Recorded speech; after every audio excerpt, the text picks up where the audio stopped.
করো না। এবার কাটো, কে কাটবে? এবার কাটো, কে কাটবে? খাও, আমি ধরে হাত ধরে নিচ্ছি।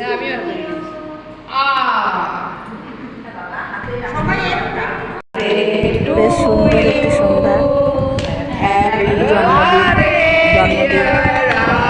খুবই একটা নিজের জন্য খুব সুন্দর দিন, এটাকে মনে করে রাখা আর এটার জন্য একটুখানি আনন্দ করা, খুশিতে থাকা অবশ্যই দরকার আছে।